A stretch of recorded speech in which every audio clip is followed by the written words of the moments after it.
Persona 5 Royal has a total of 23 different Arcanas, and I will try to beat the entire game using only a single one of them per playthrough. Welcome to another video of the Persona 5 Royal Arcana Challenge.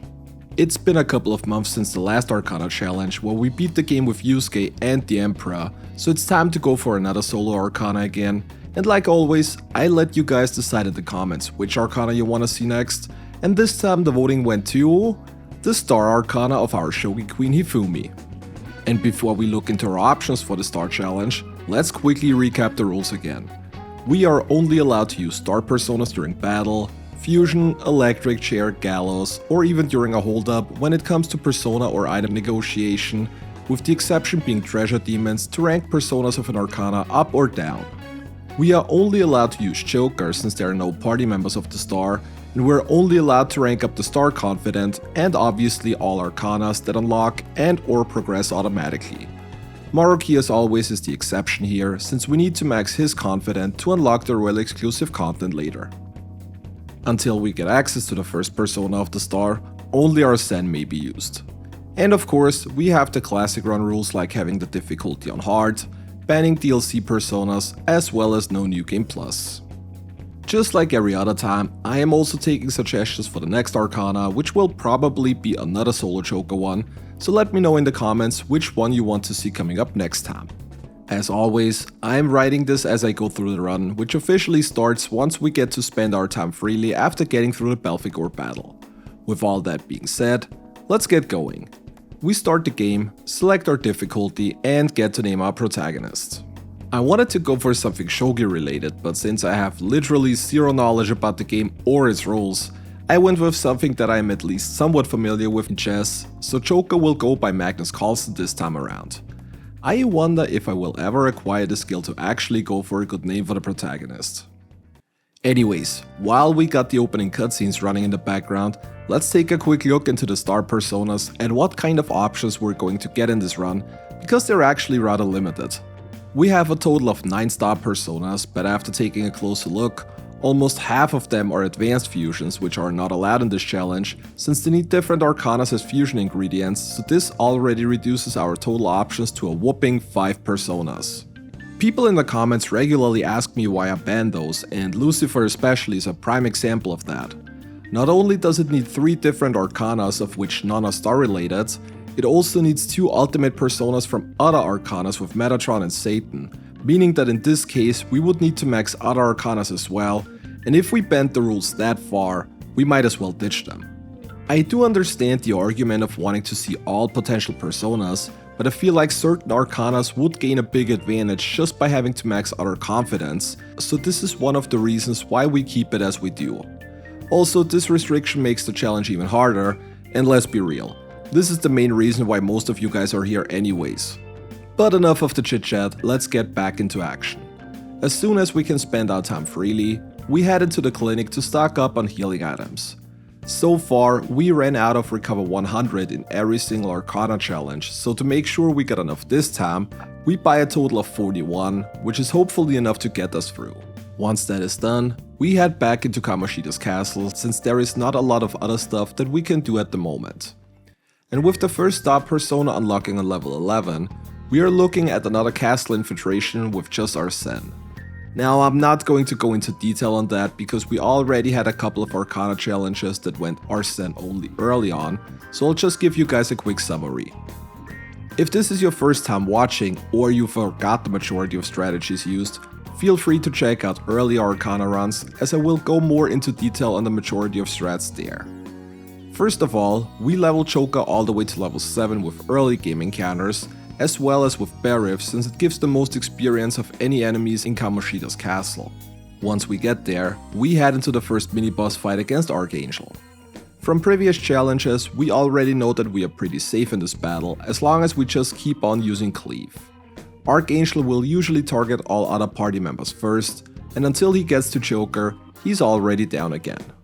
For the Allegors, we try to get a sleep proc off of Dream Needle and go for technical damage with Cleave, while also hoping to get a lucky knockdown. And I do want to point out that in the 5th Arcana challenge, this is the very first time we hit the sleep on both Allegor fights on the first try successfully.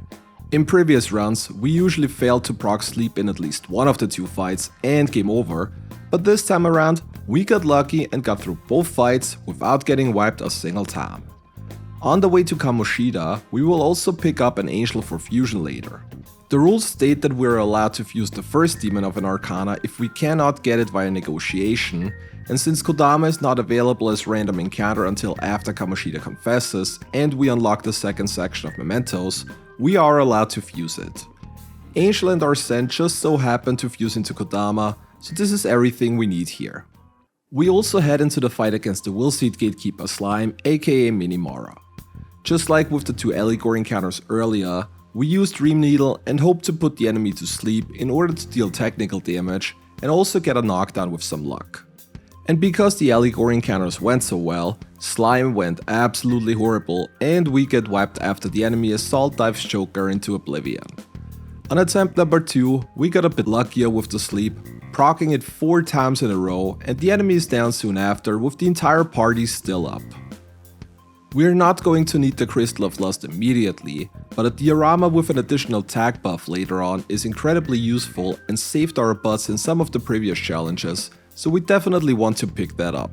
Since we're done now with everything in the castle, we keep on grinding on the Barifs until we hit level 11 and can now fuse the first star persona of the challenge in Kodama, so let's take a quick look at it. Kodama is actually pretty versatile for an early game persona, getting access to 2 different elements in Wind and Psy, as well as Rakunda and a status move in Evil Touch for enemy control. It is weak to fire, which luckily isn't an issue for the upcoming boss, so once we're done with the fusion, we leave the palace and prepare for the first boss fight of the game. We wash our clothes at the laundromat and then send the calling card before heading back into the palace for the first major boss of the challenge. Kodama is magic focused, so we use Goro to deal damage to the boss, while hoping for some good volleyball assault luck. The attack can hit up to 3 times, but ideally we only want to get a single hit onto our party members, since they still serve as unwanted meat shields for now, which is actually an advantage because otherwise we would have no chance to beat Kamoshida at this level. The most dangerous part of the battle is definitely the beginning. Once we get the trophy down, the battle is relatively safe even with only using Joker, but until then we want our party members to soak up all the damage. Unfortunately, in our first attempt, we didn't get so lucky and Kamoshida wiped us with half of the trophy's HP still remaining. Having only a single party member attacking means that it takes quite a while to get through the early phases, and with Kamoshida buffing his attack with Lustful Slurp, the party takes a lot of damage. It probably wouldn't have hurt to level to 12, but overall I think we're still fine as long as we get a decent amount of luck. Kodama has good agility, so there is a chance the Joker also dodges some attacks, which helps, but if Kamoshida is out for blood, there is not a lot that we can do, so we wipe on attempt number 2 as well. On attempt number 3, we finally get the amount of luck needed and are able to beat the trophy, this time even with both Morgana and Ryuji alive, but don't worry about that, because Gold Medal Spike is going to take care of that. Thanks to the guard, Joker won't take that much damage, and we go for the attack on Shido with Garu, while guarding on our second action to reduce the damage of Killshot of Love. Once Shido is gone, we enter the last part of the battle where Kamoshida exclusively uses Golden Knife. This only does about 50 damage, so we throw out Garu until Joker's HP are gone, while healing up in between with the Recover 100 we bought at the clinic earlier. And yeah, there is not much else to say about this fight. Thanks to Kodama's agility, Joker manages to dodge a couple of attacks, which helps us conserving healing items. After Joker's SP are down to 0, we just continue on doing auto attacks while keeping up the healing in between until Kamoshida eventually goes down and we win the first major battle of the challenge. And to top it off, we even had 15 Recover 100 left, which just shows that a decent agility stat early on can help quite a bit when it comes to the amount of recovery items needed. With Kamoshida down, we now have our first downtime of the challenge. In order to max Hifumi later on, we need max knowledge to get her past rank 7. We also want to get our proficiency up early in order to max out our technical rank later, so the focus is going to be on those 2 stats at first. During evening times, we mostly work out in our room in order to increase Joker's max HP, since earlier solo Choke Arcana runs have shown that a bulky boy is definitely a good investment to get through certain fights as we go on. We do that until Kamoshida confesses, and shortly afterwards we go down into Mementos for the first time against the tutorial boss Okumura. While we can technically put Forget on the enemy, we're not allowed to use it, since it was one of the skills inherited by Angel, so we just go with Garo and hope for the best. And to be fair, we are actually getting decent luck in this battle.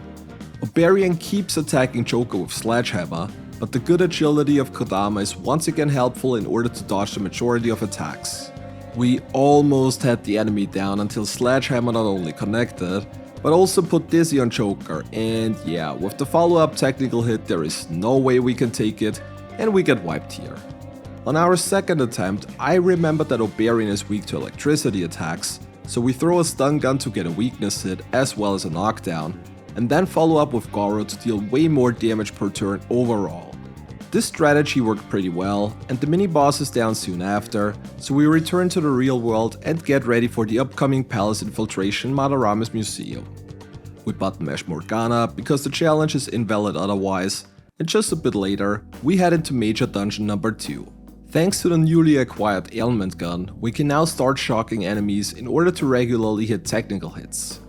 Unfortunately, we don't have any real skills yet that work well with shock, but a regular attack usually does the job as well, especially against disaster shadows that usually blow up the majority of enemies with them.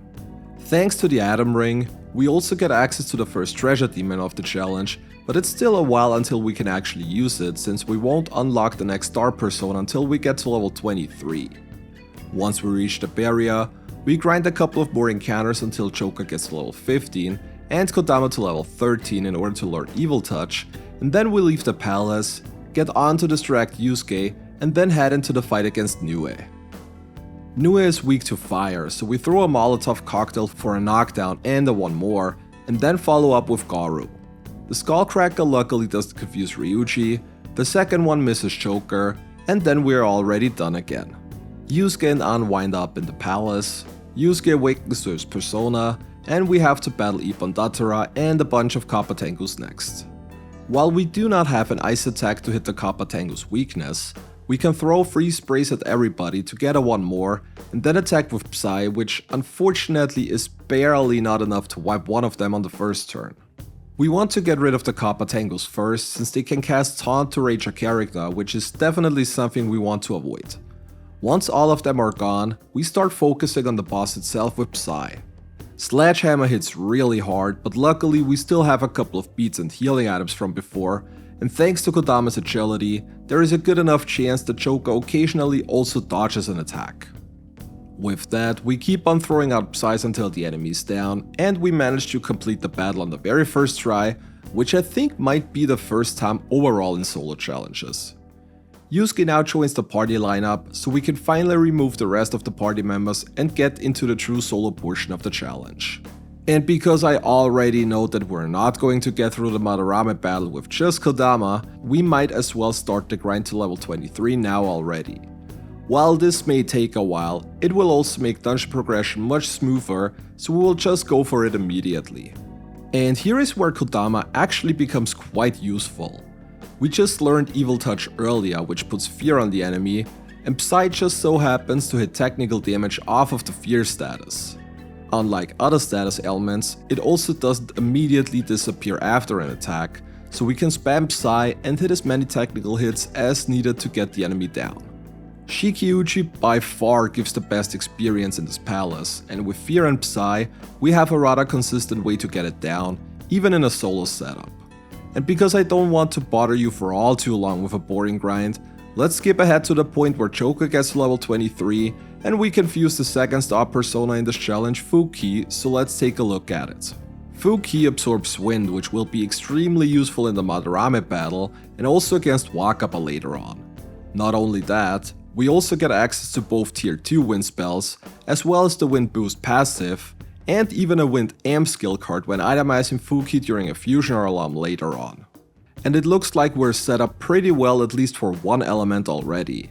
And this will have to last for a while, because we won't get another persona until we reach level 36. With Fuki, dungeon progression becomes much smoother now. Thanks to the inherited skills from the treasure demon, we can cover almost all elements and get through random encounters much more comfortable than before. It's not long until we run into the first mini-boss Kurama Tengu, who is accompanied by 2 more Kappa Tengus. After stunning the mini-boss with our ailment gun, we throw out a Mabufa to hit the Kappa Tengu's weakness, and then follow up with a Mafrai for a technical hit. And while Kurama Tengu eventually recovers from the stun, he just summons a new Kappa Tengu and we can take out both enemies on the following turn.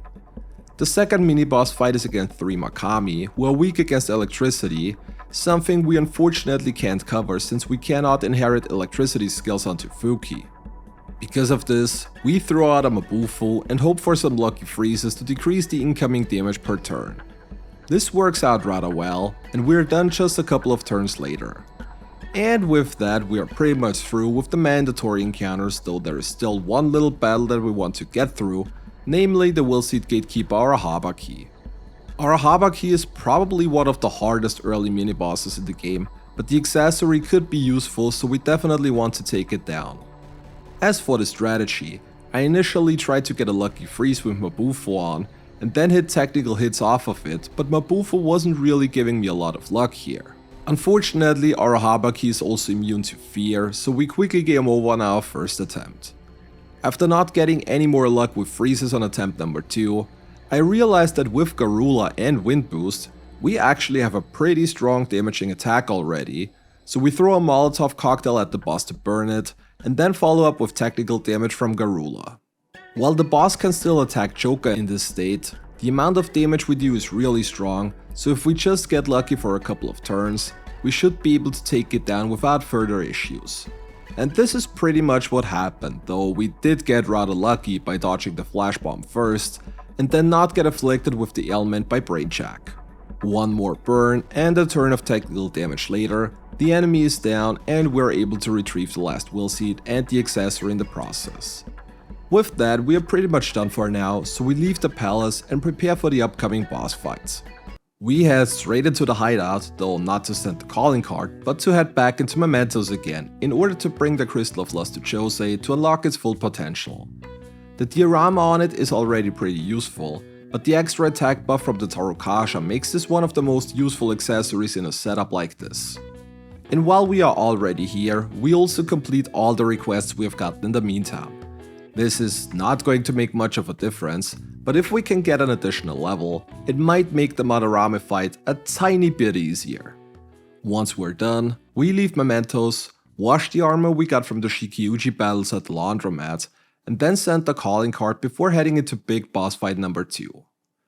Part 1 of the battle is against the 4 portrait parts, where we attack with Makuha since it hits 3 of the 4 parts, with the only exception being the nose, which can't even damage Shoka due to Fuki absorbing wind. Bless and Curse attacks also have a slightly higher base damage compared to other elements, and while we do good damage, it is barely not enough to take the portrait parts down in 2 turns. With the nose healing Joker though, this is not a big issue, and once the nose is the only part left, the rest of the face becomes free.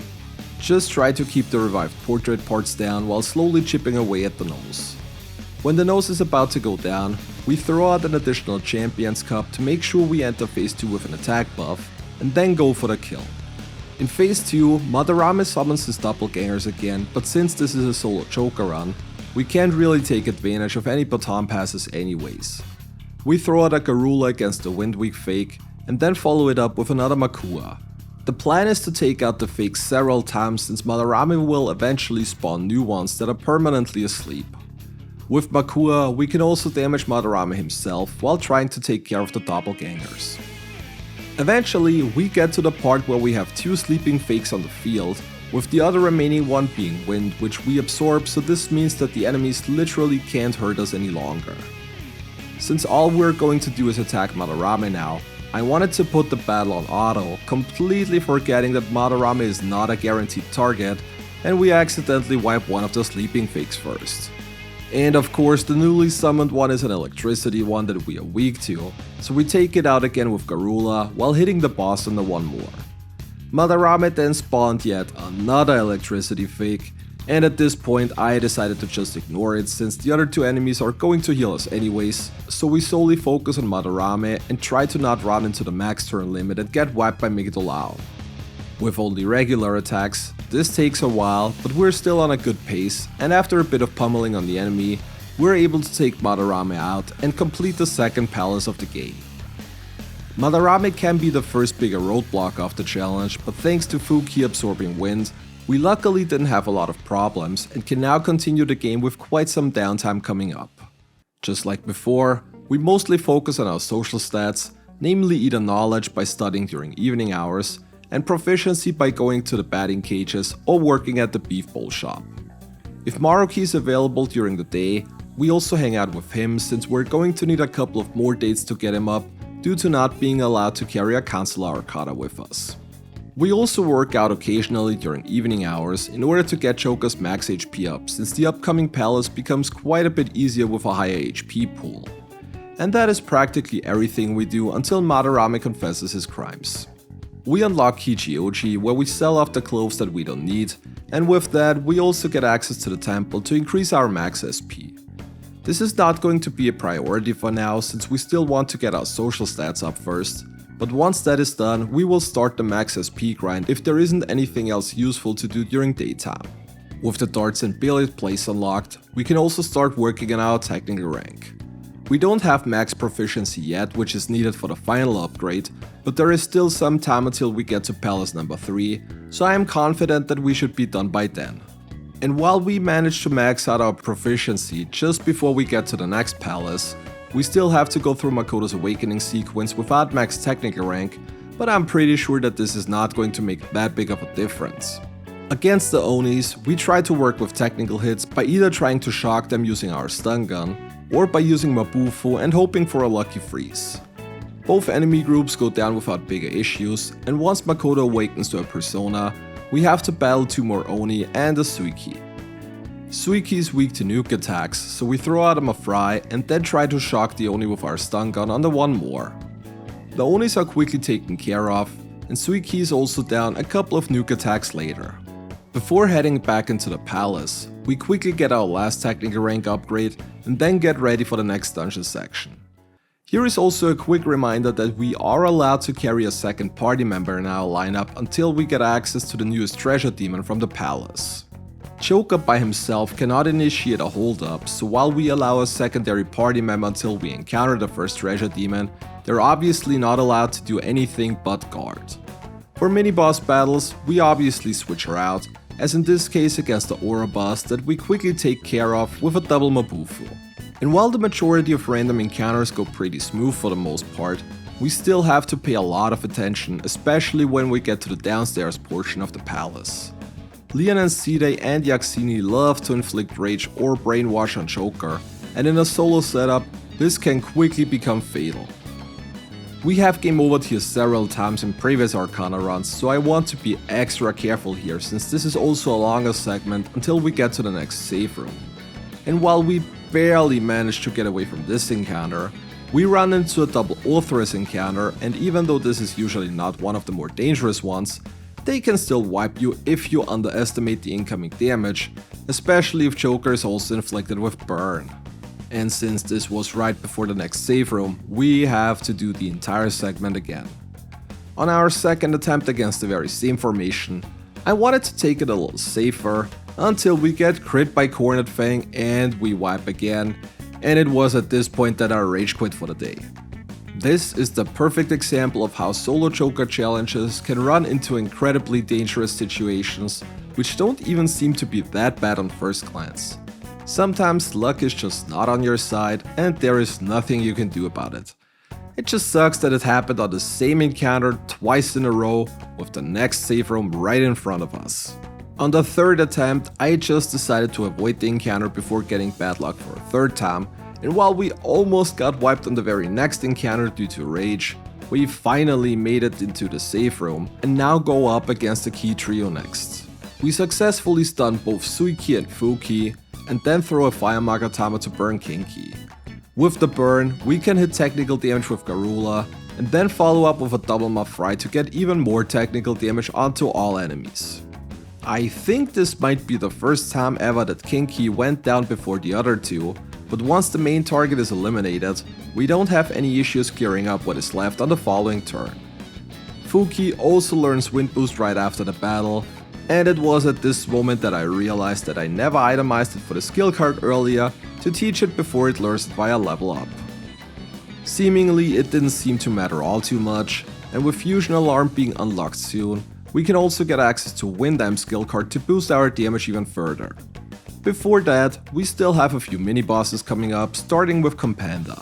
At first, I wanted to go with burn strategies again, but I completely forgot that Confidant nulls fire, so that is not going to be a thing. Because of this, we go with classic shock plus nuke strategies that already helped us through a lot of previous challenges. Only a couple of turns later, the enemy is down and we continue on with the last mini-boss battle of the palace, which is the Willseed Gatekeeper Cerberus. Cerberus is another enemy that we can't use burn strats against, so we once again stun it with our stun gun to reduce the incoming damage, and then try to hit it with weakness damage from a waifu.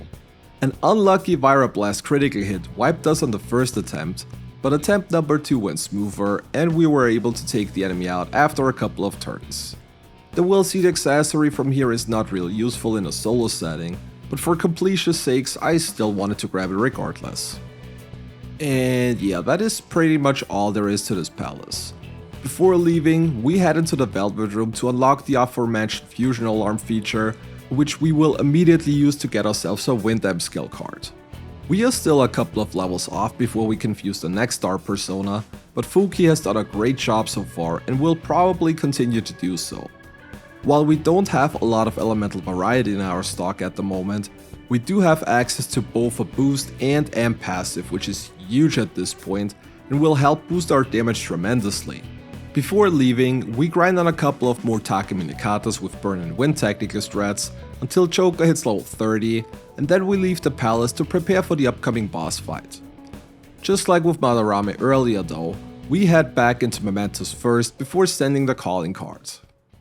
We already talked about the Willseed accessory not being useful in this setup, but we still want to pay Jose a visit because in the news section his shop adds a couple of new items, one of them being large sleep vials, which are going to be extremely important for phase 2 of the Kaneshiro boss fight. We need some kind of AoE ailment to incapacitate the guards, and large sleep vials are the most consistent way of doing so. Once we're done, we pay another visit to the laundromat to wash our newly acquired armor, and with that we are now ready to set the calling card and fight the next major boss in Shadow Kaneshiro. Part 1 of the battle against Piggytron is pretty simple. After the first turn, the boss will start rolling out every turn until you throw an item at it to stop. Since we don't have any option to do that in a solo Joker setup though, he will never stop rolling out, so this is basically all we have to deal with. Piggytron will always prepare for the attack on turn 1, and then do damage on turn 2 before starting all over again. This is also the reason why we put the Warden's Baton accessory on Joker to increase his max HP by 40%. This not only makes him tankier and more durable against Kaneshiro's attacks overall, it also increases the amount of HP healed by life stones, since those will always heal 30% of your max HP. Thanks to Wind Boost and Wind Amp, we deal decent damage with Garula, so as long as we watch our HP, there isn't really anything that should happen during the first phase. Due to the long rollout animations, phase 1 takes quite a while, but since the incoming damage can easily be prepared for, we don't have any more issues and are able to take Piggytron out and transition to the second phase of the battle. Kaneshiro will now summon 2 guards, and those are the reason for the Mementos trip earlier. We can't target Kaneshiro until they are incapacitated, so we throw a large sleep vial to put both guards to sleep, and then we burn Kaneshiro with a Molotov cocktail.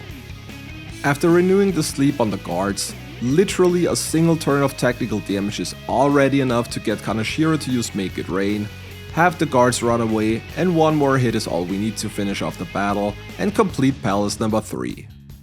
With the third palace done, we now also unlock Kanda, so we can finally kick off the Confidant with our star waifu Hifumi. Or maybe not, because I accidentally screwed up big time. In order to max Hifumi's Confidant, you need max knowledge, and for some reason I thought that to start her off, You need rank 3 knowledge when it was actually rank 3 charm that we need. So for the next couple of days we're going to grind charm. During the day, we can work at the convenience store, and during evening hours we can go to the bathhouse or watch DVDs. It took a couple of days, but once we hit rank 3 charm on Joker, we returned back to the church and can now finally kick off our Confidant for this Arcana challenge, so let's take a quick look at her perks. Her skills mostly revolve around swapping party members in mid-battle, which is something we obviously have no use for in a solo Joker setting. Other than that, we do get two kinda useful abilities at rank 7 and 9, where we can get double money if we beat the enemy on the first turn, and also get a 100% escape rate from random battles. And while this is not going to change the entirety of the run, it is still a nice gimmick to have, so that is something at least. During the day, there isn't much we can do any longer since Maruki is locked up until we get access to Haru later, so we start going to the shrine regularly in order to get Joker's max SP up. During evenings, we hang out with our newly acquired friend if she is available, or continue on working out in our room to also raise Joker's max HP even more. On rank 4 of Hifumi's Confidant, we also unlock Chibocho, which otherwise wouldn't be available until September, where we can buy the book for it on Central Street. This means that we're going to get access to the Knowing Your Heart book a little earlier to increase our options to hit technical damage. I don't think this is going to make a big difference overall, but I wanted to mention it regardless. We also rank high on the midterm exams in order to get the Dandy Mirror from Sojiro as a reward, which is an accessory that has Counter-Strike on it, and if you watched previous Arcana challenges, you probably already know that this will be extremely helpful in the upcoming dungeons. Speaking of dungeons, that is pretty much all we can do during free time now, so we skip to the part where we enter the pyramid for the first time. I used to make fun of the boss Shadow Walker by here for pretty much all my early challenge runs, but ever since I started doing the Arcana challenge, I realized how much of a pain this boss is in a solo setup. This time around, we have a little advantage over the other Arcanas though, as Fuki absorbs wind, so we should have a much easier time keeping up with the damage, but more on that when we get there. First of all, we have to go through a couple of mini bosses, starting with Garuda, a persona we will get access to later on as well. While we can shock Garuda using our stun gun, you can see that we're not dealing a lot of damage on the technical hit.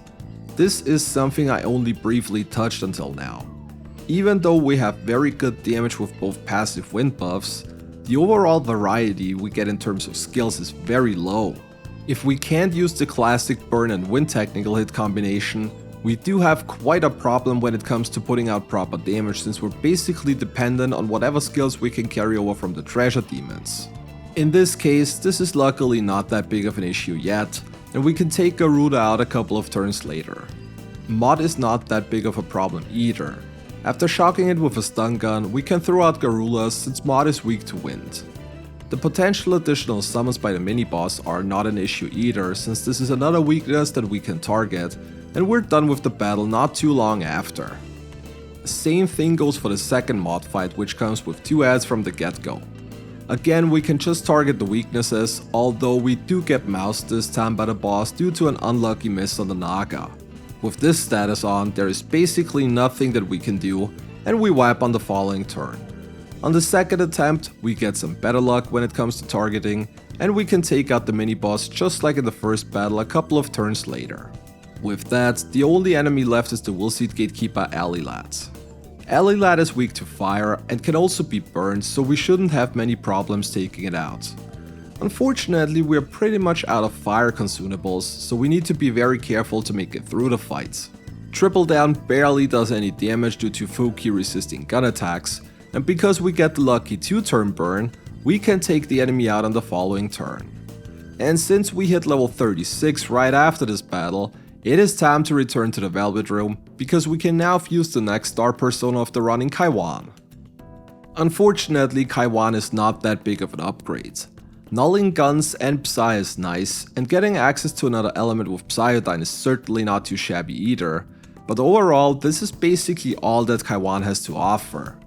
Forget is not really that useful at this point any longer, and while Marakunda has some niche uses, we don't get any passive boost or anything in that area. The one good thing we got here is that with the newest treasure demon, We can inherit the tier 2 single target spells onto it, so at least we get some more variety in our setup. The more important part is that with the secured treasure out in this palace, we also unlock the Gallows feature to buff our persona's levels and stats up, which is probably the most important Velvet Room feature we can use in this kind of challenge. Other than that, there isn't much to mention here, so we leave the palace for now and prepare for the next big boss fight.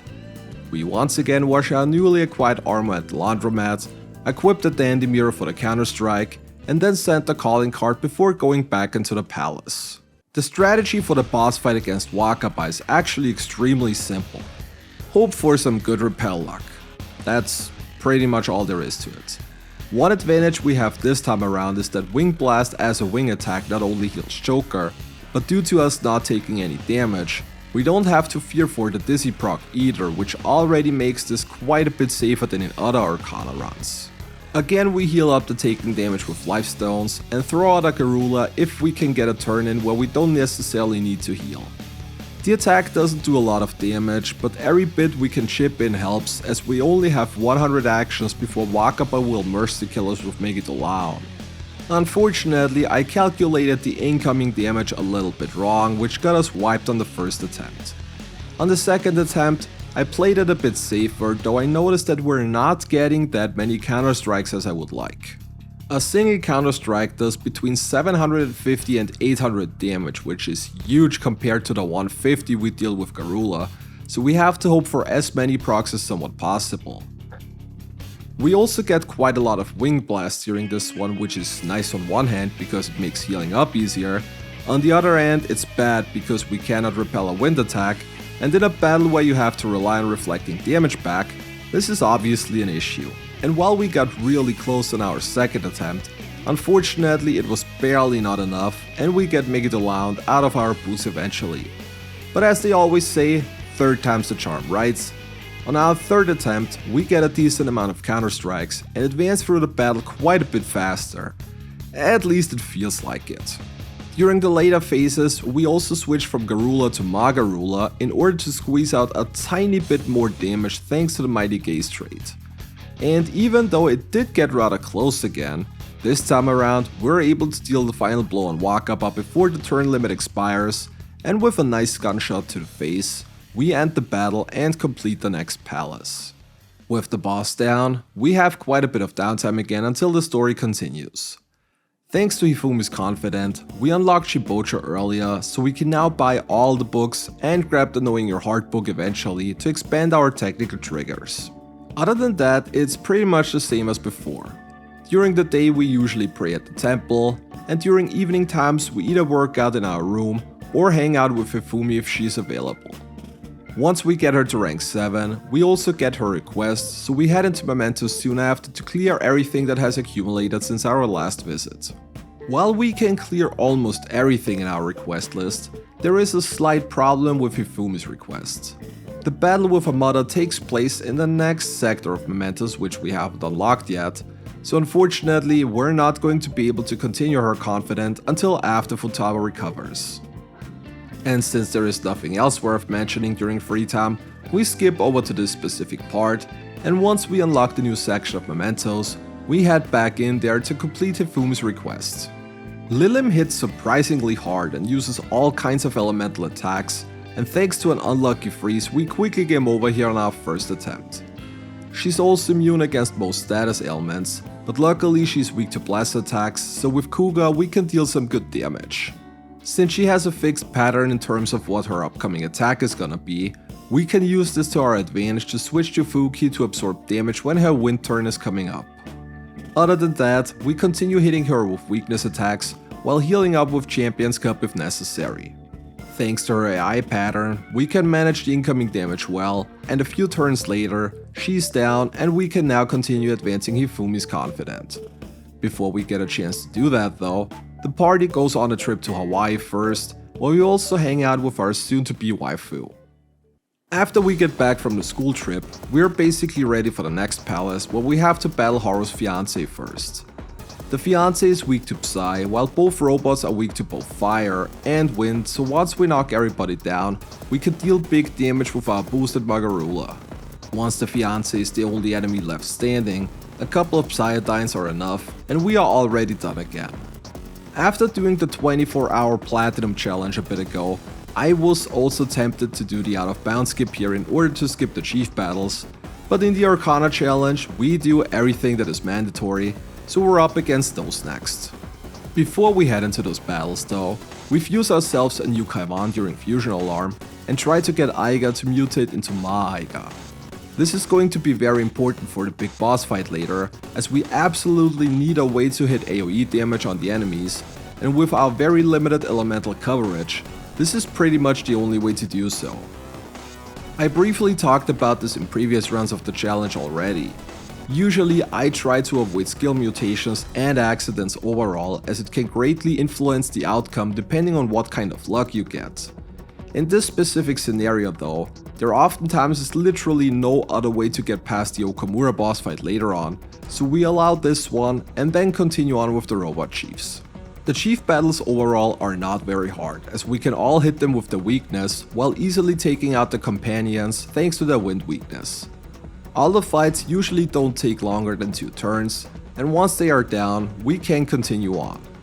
The only other mandatory boss fight in this dungeon is against the small robot army, and this one is not as free this time around as you might think. The robots are weak to both Ice and Psy, and while we do have Psyodine, we don't have any decent AoE options available for this fight. Because of this, we go in with a measly Mabufu, which unfortunately is not enough to get them down in a single turn, and once any of them survives, the mess begins, as they love to spam Mataronda and Mazukunda, not only drastically reducing our damage, but also making sure we're not hitting all targets.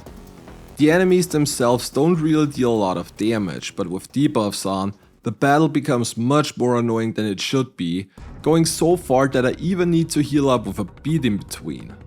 Once the debuffs run out, the battle is not a big issue any longer, but this just goes to show that even the simpler fights can become quite a problem if your coverage is as limited as it is with the Star Arcana. Anyways, the last battle in here is against the Woolseed Gatekeeper Melchizedek. This one luckily can be burned, so we can work with our usual win strategies. The boss can put hunger on Joker, which is annoying, but not really that big of a problem. What is a big problem, however, is the incoming damage. Melchizedek can use either God's Hand or Makuga on, both of which hit really hard and actually cause us to game over here. On our second attempt, it got pretty close towards the end again, but this time around we can beat the enemy and retrieve the last will seed. And that's already it for this dungeon again. Before we leave, we go back to grind a couple of levels on Giri Mikala to make sure we have high enough stats for the upcoming boss fight, and once that is done, we leave the palace to get ready. As always, we head to the laundromat to wash our armor, and then quickly head to Kichioji. At the Stone-On shop, we buy the Night Necklace for a nice curse amp, get the magic up of Fudos from the Shady Trader, and then are ready to send the calling card on the following day before heading back into the palace for the next big boss fight. Here we have to get through several different robot waves, all within 2 turns since the wave resets otherwise and we have to start from scratch again. The first wave are the robots we already know from the chief battles earlier, so we can easily dispose them on a single turn with Magarola. Wave 2 are the robots from the mini-boss battle earlier, and thanks to them not using any debuffs in the boss version, we have little issues getting rid of those on turn 2 either. Once the third wave spawns though, things start to get a little more interesting. Not only does Okumura immediately issue the sacrifice order, but our only means of electric attack is Sionga, which deals a little less than half of the enemy's HP.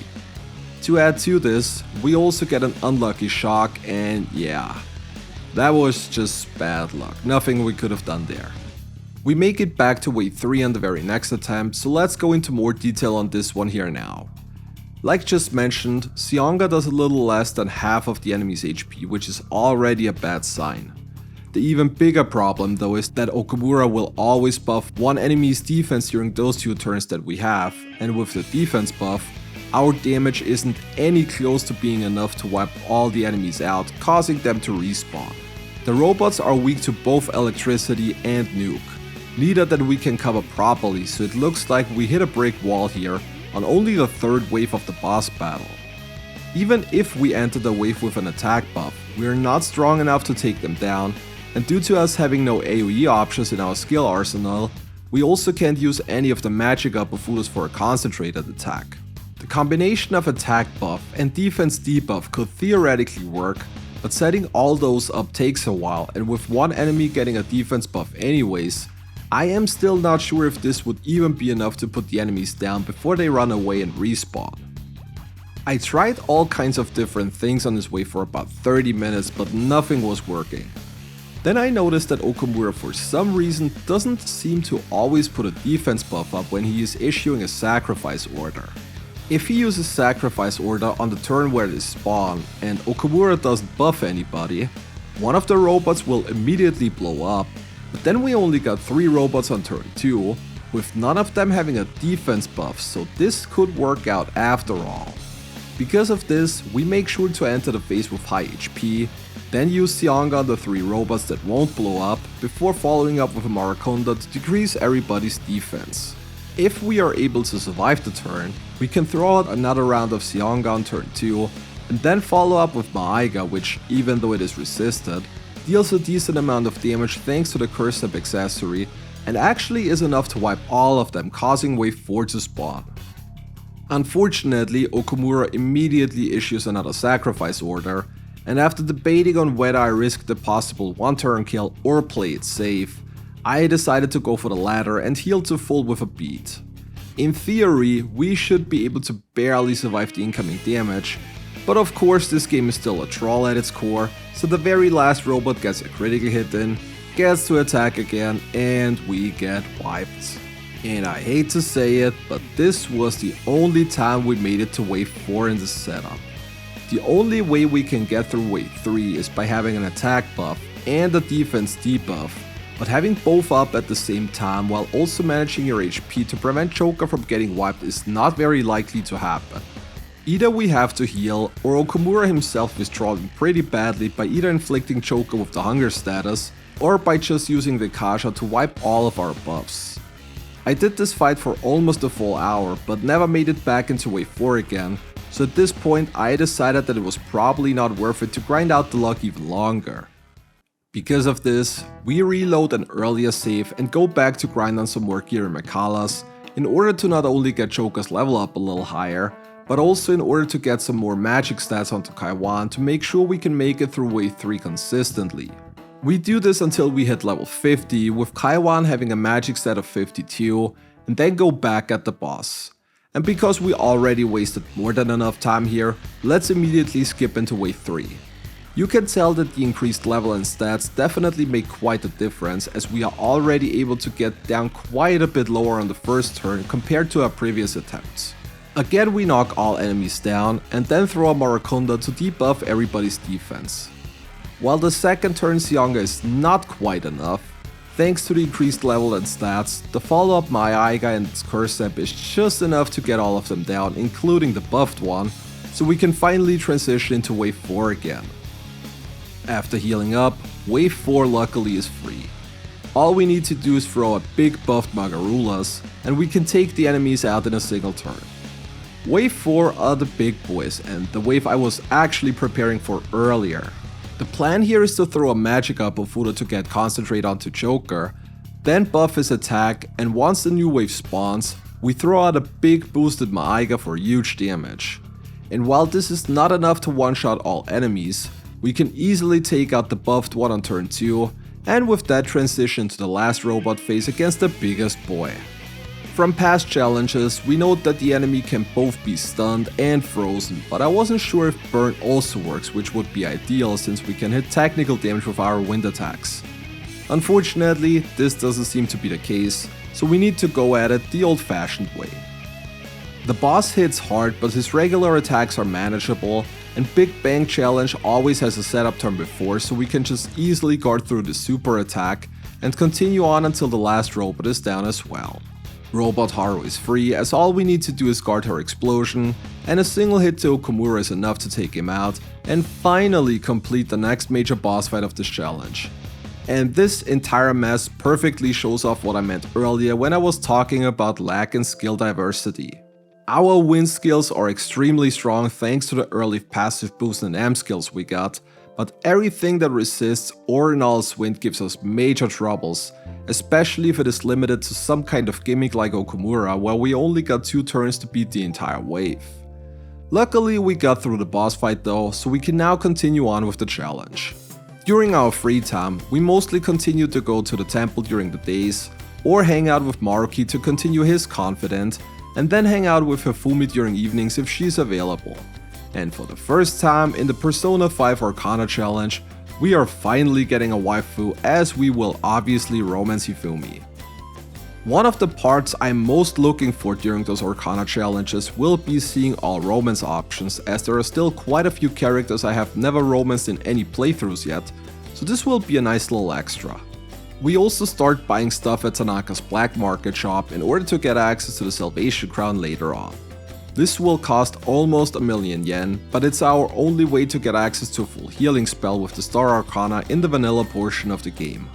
We get Maruki to rank 9 and shortly after accidentally discover an unknown palace where Kasumi awakens to her persona. The battle against Byakuya is not a big deal, as we just spam Kuga to hit its weakness until it's down. We max out Hifumi's Confidant, Haru's dad delivers an astonishing live TV performance, and Akachi blackmails the party before we are off into the next palace as we head into the casino. The Omni-Resist Ose is not a big problem, as we deal good damage with our wind boosted attacks even through the resist, and it's just a couple of turns until the enemy is already down again. During dungeon exploration, we also get to level 52, which means it is now time for the next and final star persona, at least until we get to the royal portion later. Garuda is the first persona in this challenge to come without a weakness, so that's already a good start. Looking at its move pool though, yeah, you can see that we are once again stuck with wind attacks. Magarodine is nice, but otherwise it doesn't really offer anything special that could be considered a major upgrade. The Repel Blast is extremely important though and will play a big role towards the end of the challenge, but more on that once we get there, because there are still other things to do first. We continue in the casino against the next mini-boss Nebiros. Nebiros can be a bit trolly because of the brainwash, but luckily it is weak to wind attacks, and with our enormous boosted wind power, we can blow it away in no time before it has the chance to get any nasty elements off. The last battle of part 1 of the palace is against Norn. While we can burn Norn, it unfortunately absorbs wind. Luckily Nuke hits technical damage just as fine in that scenario, so after a double Mafraila, we are already done again with the first part of the palace. After visiting Sai in the courtroom on the following day, we return back to the palace for part 2 where we go up against the Willseed gatekeeper Bale first. Bale is another persona who absorbs winds, so again we have to look for an alternative strategy. In this case, we try to shock the enemy and then follow up with technical damage via nuke attacks just like with Norn earlier. Bale is a lot tankier though, and Ayamur does quite some damage as well. Luckily with shock, we can control the enemy decently well and are able to beat it before we get wiped. The next mini-boss coming up is Rajanaga. Again we can burn the enemy, and this time around there is also no immunity or anything when it comes to wind, so we quickly wipe the floor with the mini-boss and beat it within 2 attacks. The last part is the solo choker gauntlet, which is a breeze as always. We stun and technical the 2 Ganesha, we one-shot the Rangda with Magarodine, and Odin is also down in a single wind hit after being burnt. And that's all for Sai's Palace. Since we have to wait until the deadline to send the calling card, we're having some more free time in the meantime. We head to Mementos to clear the last couple of requests, and then try to kill time until the final day arrives. And to be honest, there really isn't much to do at this point. We still go to the temple during daytime to increase Choka's max SP, and work out the last few times during evenings since we're pretty close to max out on Choka's HP. We also hang out with our waifu a couple of times so she doesn't feel neglected, but other than that, we are just awaiting the day where we max out Maruki and then head back into the palace for the next big boss fight. Phase 1 of the boss battle against Sai is going to be incredibly annoying again. In a solo setup, we cannot catch her cheating, so we have to lose the roulette a total of 10 times until we automatically transition to phase 2 and the actual battle. Since we got Okumura's Will Seed accessory equipped, we can now put Concentrate on Joker and then fire off big wind attacks. During the first roulette, Sai rolls Bless, which is bad because our attacks are not resisted, but still one of the better elements since Garuda repels Bless attacks, therefore making us invincible, at least for now. Concentrated Magarodine still do about 500 damage even resisted, so that's not all too bad. When Sai rolls the roulette again, it stops at Electricity, and this is the best thing that could have happened, since she's now neutral to wind attacks. And I don't think I need to explain the amount of damage we can dish out with a concentrated Magarodine here. In fact, we do so much damage that we push her past her almighty roulette roll and into her last pattern pretty much immediately. Since Sai is now neutral to everything, we once again concentrate, throw out another Magarodine, and a follow-up attack is all we need to complete the next boss battle. Shadow Sai is a perfect example of the contraries of this run. Either we absolutely breeze through the game as long as we can use wind attacks to our advantage somewhat, or we struggle big time because we don't really have any other useful ways to get through battles. Anyways, we now go through a ton of cutscenes and it's not too long before we end up in Shido's palace, so we continue with the action right away. As most of you know, we now have to get the 5 letters of recommendation, and since we're not doing the out of bounds skip again, we actually have to fight them all, starting with Yamato no Orochi. While we can burn the enemy, it resists wind attacks, so we have to resort to nuke damage for technical hits again. The mini boss is pretty tanky, so unfortunately we're not doing enough damage to wipe it in time, and while we were trying to get some damage in, Snakey here started concentrating, buffing and debuffing, and once it's ready for the Bufodine, it one-shots us from full HP. On the second attempt, we just guard when the attack is coming in, and then continue pummeling the enemy until it's down. For mini-boss number 2, we equip the Lamp's Pillow to reduce the chance of ailment hits, and then head into the battle against Forneus. Forneus is neutral to wind attacks, so we try to work with burn and technical hits once again. And even though we just equipped the Lamp's Pillow, which should reduce the chance of ailments hitting by about 40%, we get brainwashed pretty much immediately. The follow-up Psyodine does huge technical damage on Joker and we almost get wiped here, but luckily we're able to dodge the next attack. After that, it's just another double Magarodine and we're done with mini-boss number 2. We continue on with Hanuman, who is accompanied by 2 Garudas for mini-boss battle part 3. At first I wanted to try and burn Hanuman, but seemingly the mini-boss version also absorbs fire, so that is not going to be a thing. The Raged Garuda deals pretty big damage, but luckily we can use the Rage to our advantage to deal technical damage with Maragion, then knock the mini-boss down with Mabufula, and then throw out a big Magarodine, and at this point I found out that the mini-boss version of Garuda also nulls wind and doesn't just resist it. Since Joker is on pretty low HP here, I wanted to throw out another ice attack and heal under one more, but of course Hanuman dodges the attack and we get wiped again. On the second attempt, we quickly get rid of the first Garuda, but then run into an unlucky crit for yet another wipe. We are really not having a lot of luck at the moment. On the third attempt, we finally get to heal, and once the 2 Garudas are down, the battle is pretty safe. I decided to not go for any weakness hits since Hanuman has the Evade Ice passive, so we just throw out more wind attacks until we are done. Up next, we go up against the Will Seed Gatekeeper, which is a Kali and 2 Dakini. The plan is to burn the Dakinis and then hit technical damage on them with wind to get rid of them first. Unfortunately, this didn't work out so well, and with the enemies doing quite some heavy damage with their physical attacks, it's not long before we get wiped yet again. Since I still had a couple of large sleep vials in my inventory left, I decided that sleep might be a better option, but unfortunately we get raged pretty much immediately, and with the increased incoming damage there is no way we can live through this. On attempt number 3, I finally had some decent luck with ailment procs, and while Kali still crit me, we were able to deal good damage and wipe both Dakinis after healing up. With only Kali left, the battle becomes much safer as we can now throw freeze sprays or confuse vials to keep the enemy down and just whittle away at its HP until we're done. We return to the ladder of recommendations as we head into mini-boss battle number 4 against Oberon and 2 Titanias next. The plan here is to burn Oberon and then again work with technical wind damage, but we get really unlucky with our procs here.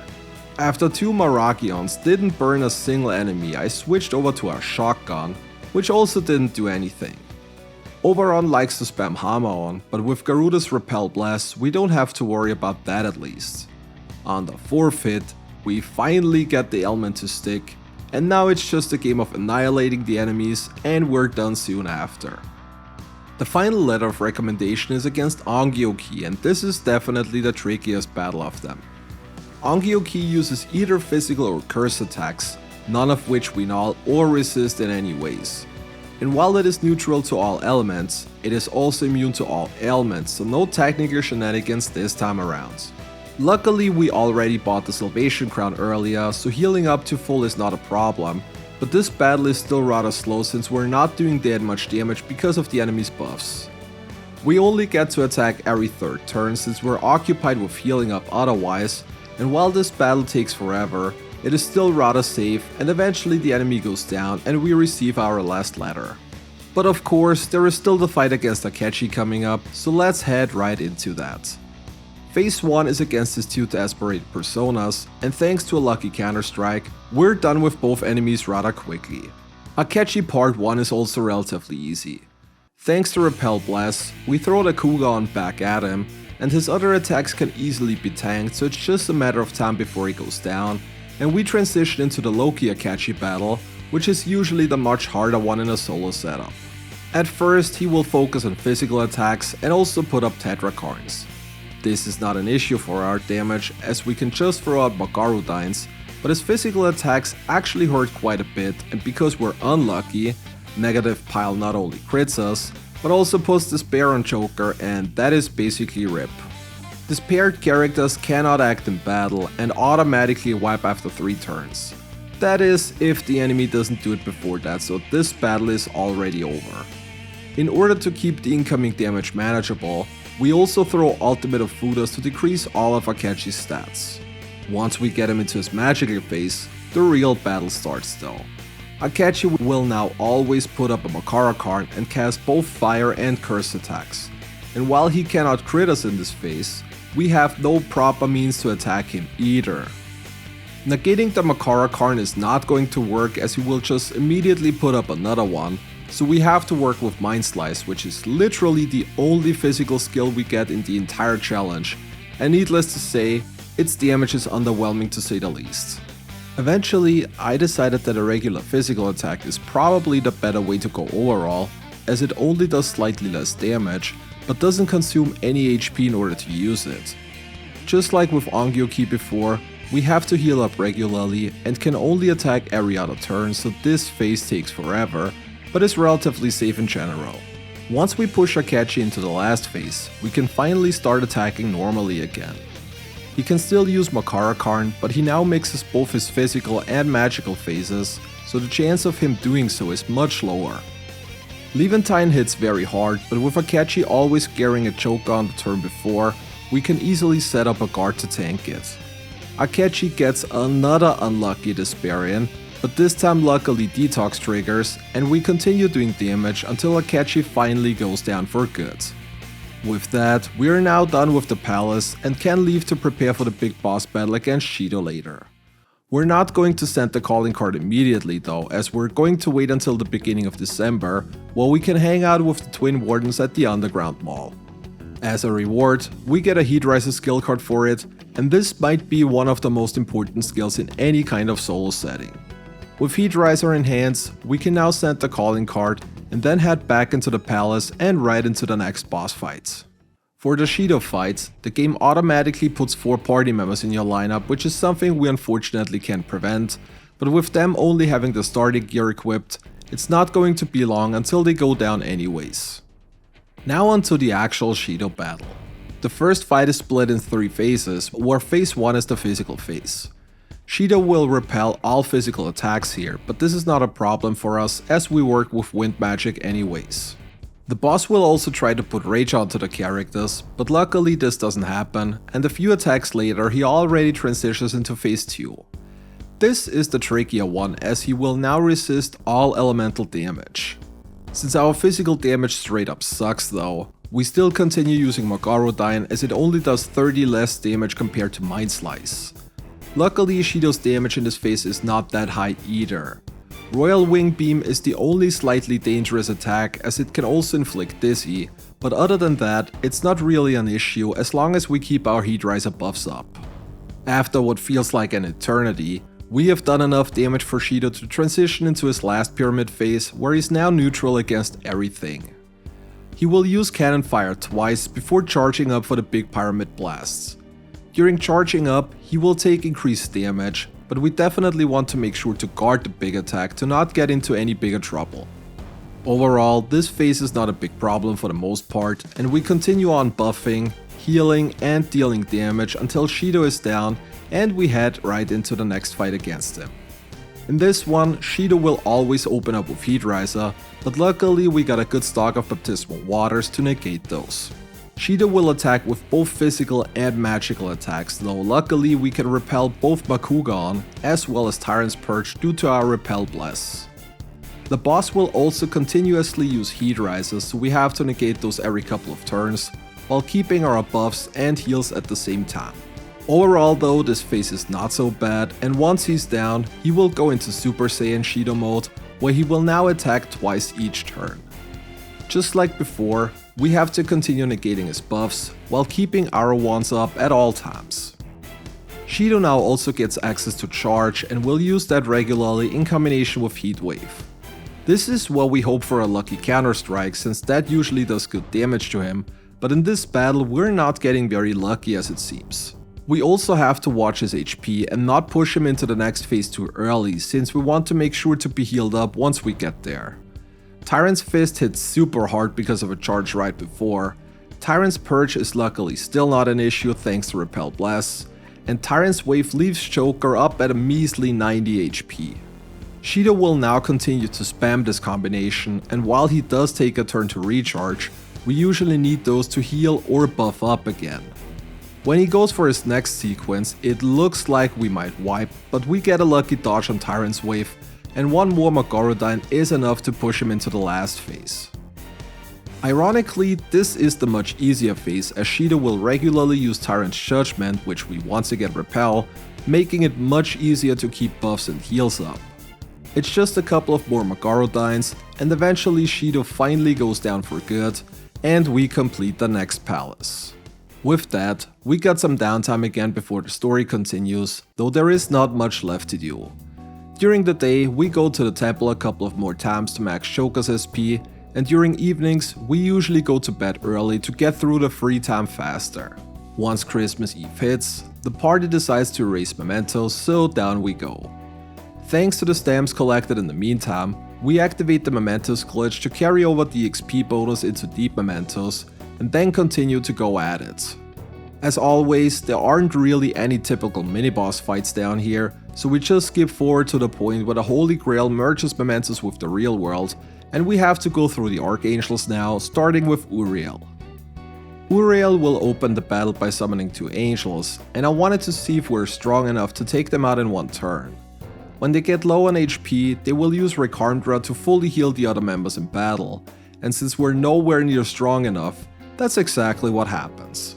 We do still have a couple of insta-kill items, so we usually try to use those to get rid of the angels, and then follow up with a Magarodine on the one more.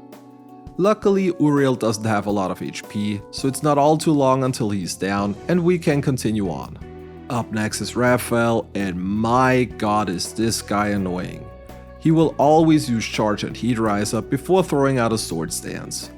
With a Heat Riser of our own though, we can still easily tank this, so at first glance this should not be a big problem since it's the only thing he will do in battle.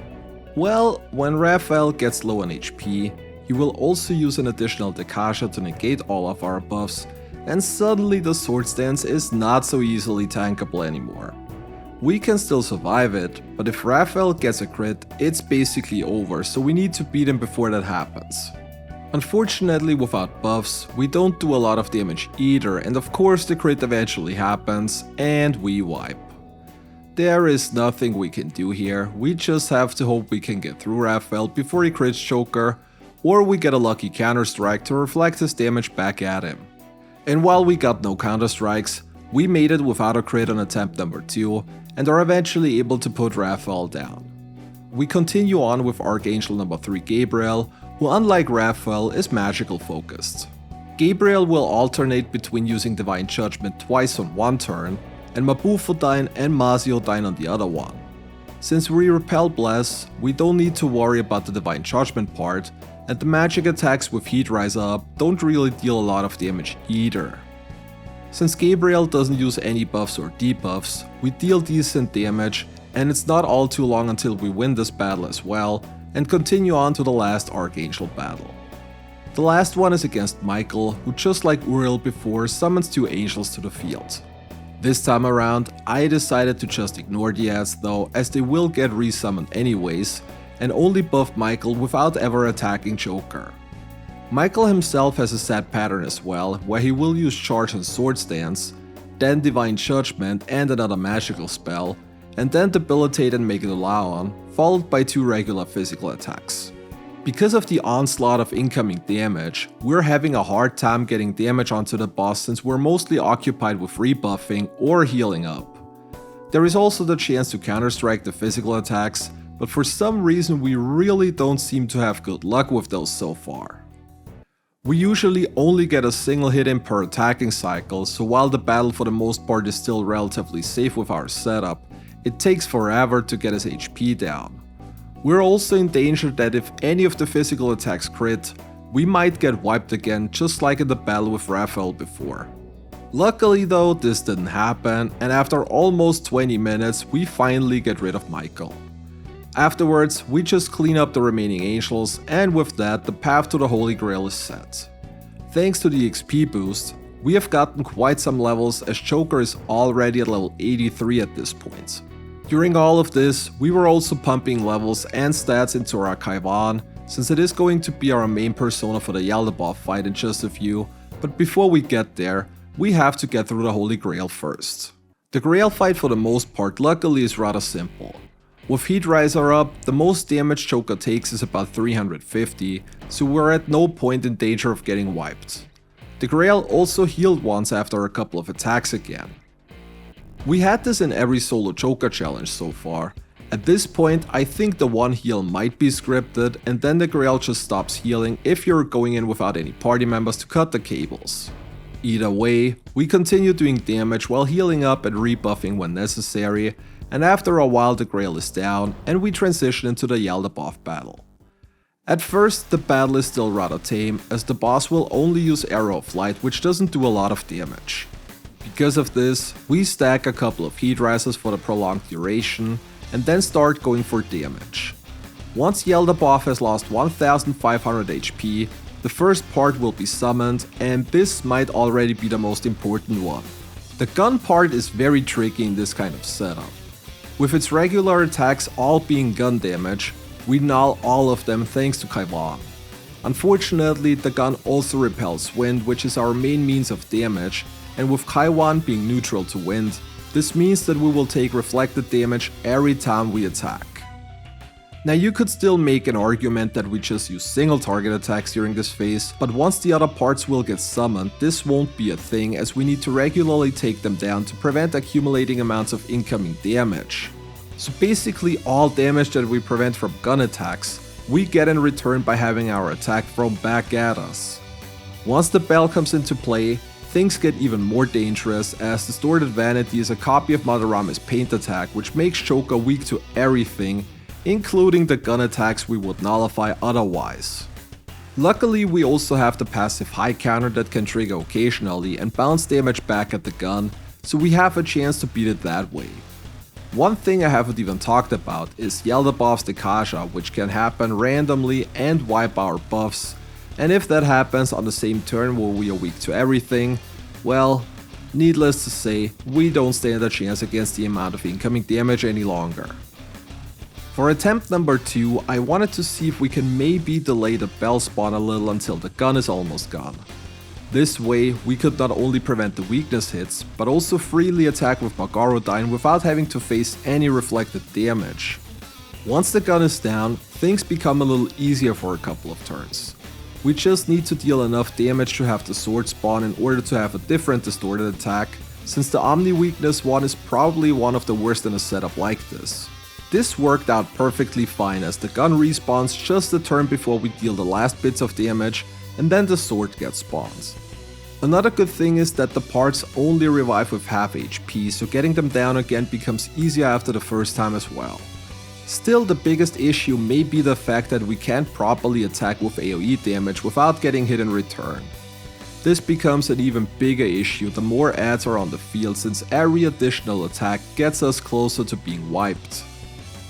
We are also just a bit off on damage, as we deal around 700 damage to the enemies. If we could consistently deal over 750, we could take out newly added parts in 2 hits, and respawn parts in a single hit, which would also make things quite a bit easier.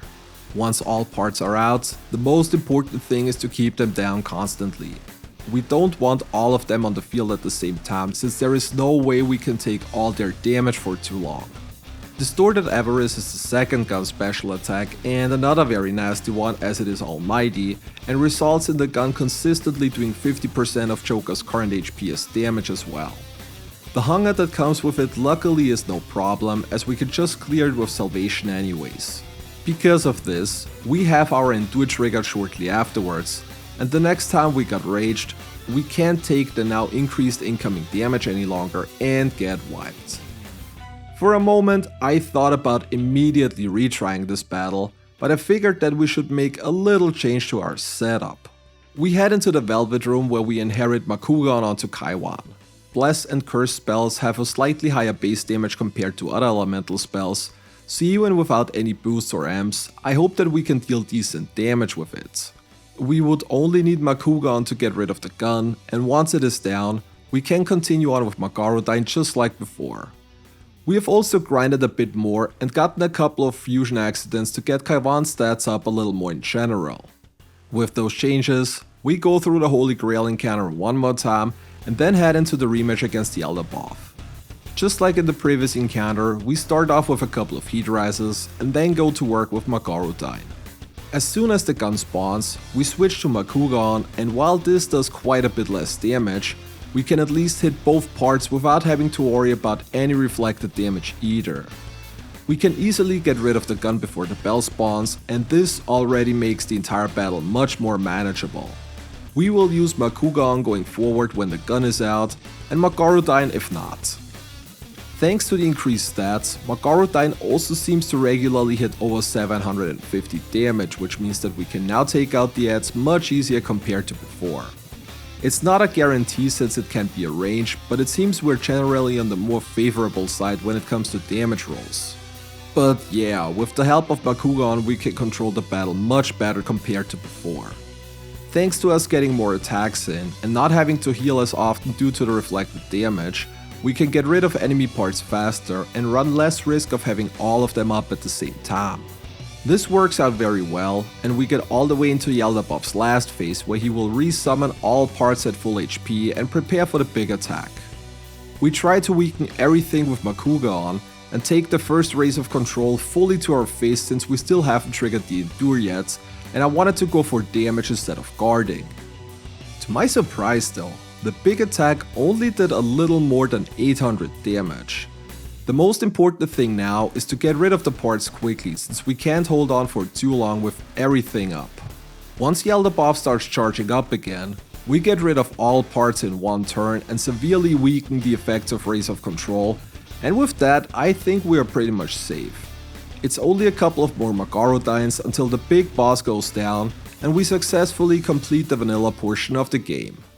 After this hard battle, we spend our well-deserved Christmas Eve with our waifu, and once New Year hits, everything changes, and we head into the final palace, now with Kasumi and Akechi on our side.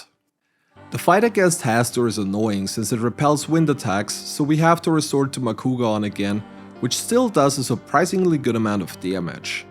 The incoming attacks aren't a big deal, and we can easily heal to full when needed.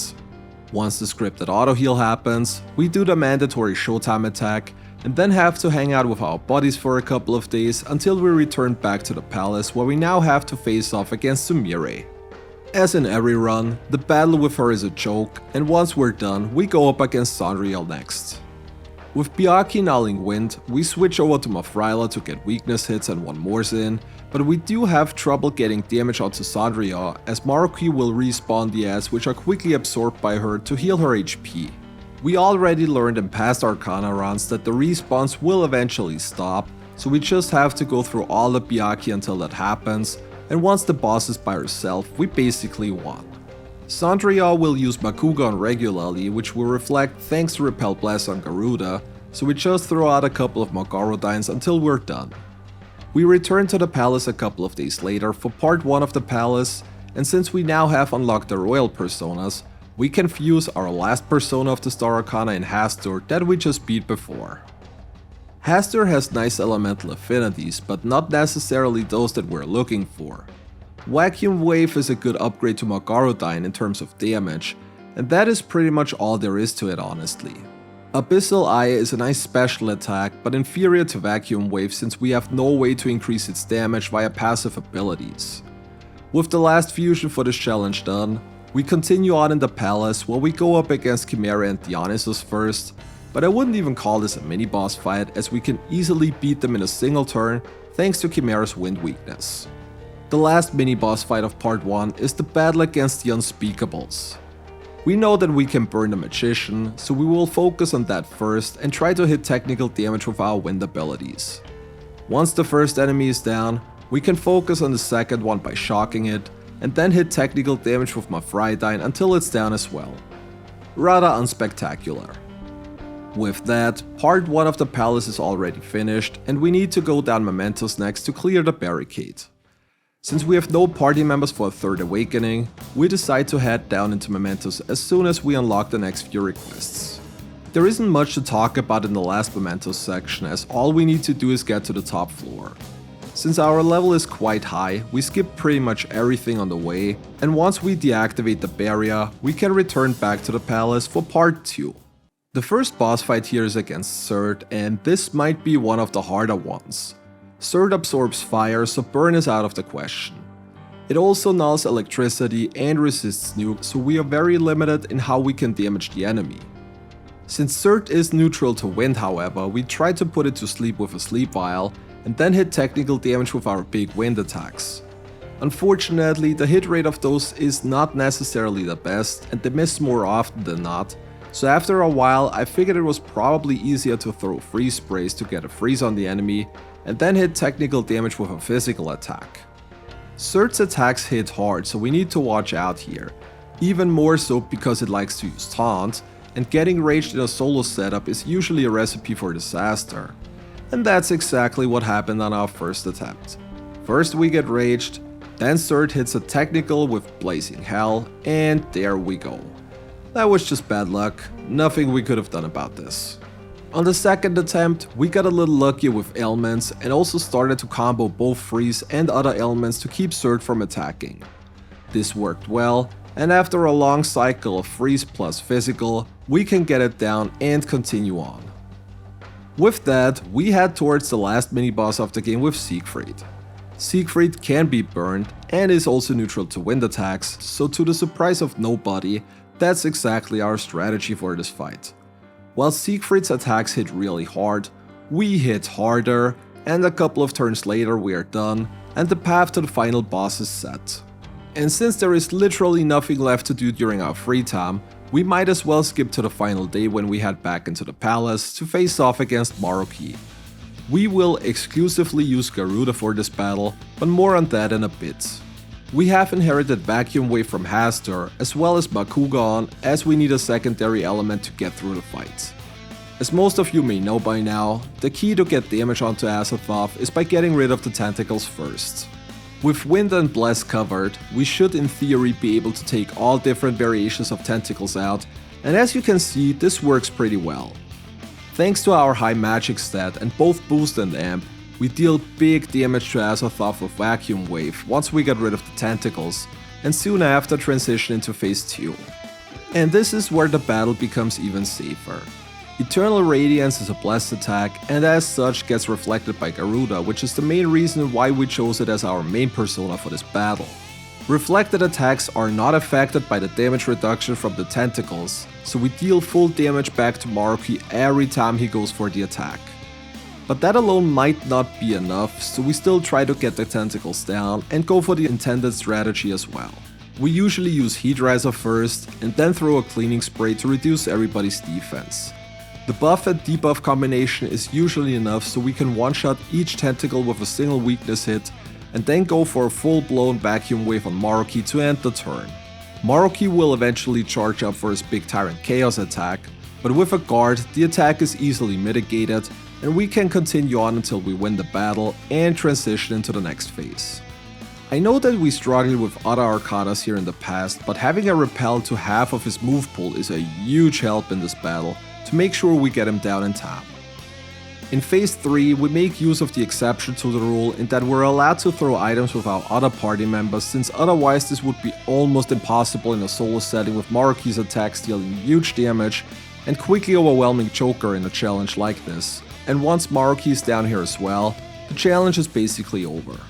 We go through the scripted phase 4, bonk him onto the head with a bullet, and with that we officially completed the 5th run of the P5R Arcana challenge. And I have to admit, this was probably one of the most interesting Arcanas so far. The early access to Wind Boost and Wind Amp really gave the challenge a good boost in the early portions of the game, but the lack of variety in skills was probably the even bigger thing. As long as we could burn the enemy or just generally use wind attacks, we were fine, but as soon as this wasn't an option any longer, fights got exceptionally harder due to our options being extremely limited. This is something that you probably didn't even notice during boss fights that much, but it's something that was very apparent when it came to overall progress in a palace. Because of this, I have a really hard time ranking the Star Arcana. At first I thought about putting Hifumi into E tier, but considering the Absorb Wind from Fuki was really useful early on, as well as the Repel Blast from Garuda that made Maruki a cakewalk should definitely weigh in more, so I think Hifumi comes in at a strong D tier overall. With that, she's currently sitting in last place, but we're only 5 Arcanas in, so there is still a lot that can happen. And of course, as always, let me know in the comments which Arcana you want to see next. We will probably go for another solo Arcana next, and then go for another party member one. With that being said, special thanks go out to this video's top channel supporters Novarel, Shurker, Matthew Frack, Chipsel Naga, Why the Hack, FerdyC25 and Sinal Özel, as well as all other channel members and patrons. Becoming a channel member or joining the Patreon gives you 48-hour early access to all videos among other small perks, so if you want to support the channel even more, there are plenty of ways to do so. That is all for me today. I hope you enjoyed the run as much as I did, and I hope to see all of you next time as well. Until then, take care.